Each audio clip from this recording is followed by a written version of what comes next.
मैं दीपा हूँ। मेरी उम्र 21 साल है। मेरा रंग गोरा है और लंबे बाल हैं। मेरे होंठ पतले हैं और ऊपर के होंठ के दाहिनी और एक तिल है। मेरी सहेलियां कहती हैं कि उस तिल से मेरी सुंदरता में 4 चांद लग गए हैं। मेरे अमरूद 36 के हो गए हैं। आज मेरी ये हालत है कि मैं गधे का सामना भी कर सकती हूँ, क्योंकि वक्त और हालत ने मुझे इतनी बड़ी खिलाड़ी बना दिया है कि मैं क्या बताऊँ। ये बात 3 साल पहले की है, जब मैं कमसिन थी। मेरे पापा की बीमारी के कारण मौत हो गई थी तो माँ एकदम टूट सी गई थी। उनका बस मैं ही अकेली सहारा थी। इस हादसे ने हमारी जिंदगी बदल थी। पैसों की तंगी रहने लगी थी। तब हमारे दूर के रिश्तेदारों ने माँ पर दबाव डाला कि वो दूसरी शादी कर लें, मगर मना मानी। मगर वक्त के साथ माँ भी टूट गई और आखिर 1 साल बाद माँ ने दूसरी शादी कर ली।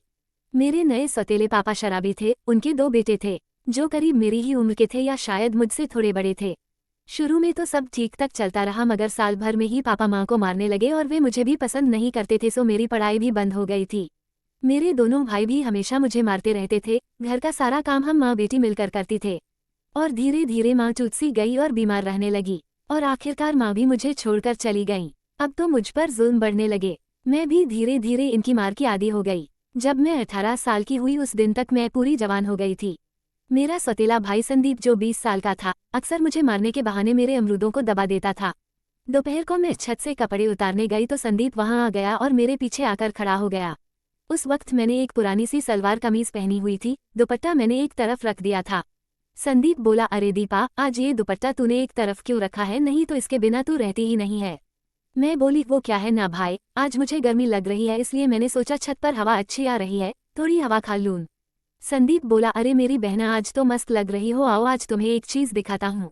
संदीप ने मेरा हाथ पकड़ लिया और मुझे घूरने लगा। मुझे अच्छा नहीं लगा तो मैं घूम गई। तभी वो मेरे पीछे चिपक गया। मैं बोली, भाई क्या कर रहे हो, छोड़ो मुझे प्लीज। मैंने उसको हटाने की लाख कोशिश की, मगर वो माना नहीं और छत पर बने कमरे में मुझे जबरदस्ती ले गया। वहां वो मेरा रसपान करने लगा। मैं छटपटा रही थी मगर वो मेरी एक ना सुन रहा था। इतने में मनदीप, जो मेरा बड़ा भाई है, वो आ गया। वो करीब 22 साल का था। मनदीप बोला, क्या हो रहा है यहाँ? संदीप बोला, कुछ नहीं भाई, देखो ये दीपा मुझसे चिपक रही है, पता नहीं क्या चाहती है। मैं बोली, नहीं भाई, अजय झूठ बोल रहा है। मनदीप ने झट से मुझे एक थप्पड़ मारा और बोला, अच्छा ये बात है, हमने सोचा तू जैसी भी है हमारी बहन है, तुझे खाना देते हैं, मगर तू तो पता नहीं किसका गंदा खून है। रुक, आज मैं तेरी सारी गर्मी निकाल दूंगा और तेरे सारे मतलब पूरे कर दूंगा।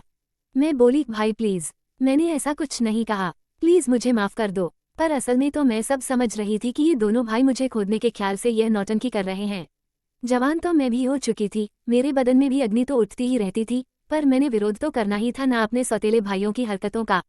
फिर मनदीप ने संदीप को नीचे भेज दिया। उसके नीचे जाते ही मनदीप की पैंट में तंबू बन गया था। वो मुझे देखकर फुफकार मार रहा था। इतने में वो मुझ पर टूट पड़ा। मेरा रसपान के साथ मेरे अमरूद दबाने लगा। मुझे बहुत दर्द हो रहा था, मगर उस पर भूत सवार था, वो कहाँ मानने वाला था। अब मुझे समझ आ गया था कि ये हरामी मुझे रगड़ने वाला है, इसकी मार खाने से अच्छा है अब चुपचाप पड़ी रहूं। तभी उसने जोरदार हमला शुरू किया। मैं चीखती रही, वो करता रहा, मजा लेता रहा, मैं चिल्लाती रही। 20 मिनट बाद आखिरकार उसके नाग ने लावा उगल दिया, जो मेरी गुफा के कोने कोने में समा गया। उसके बाद दोनों भाइयों ने 3 साल तक जमकर मेरी सेवा ली और उसके बाद मेरी शादी हो गई।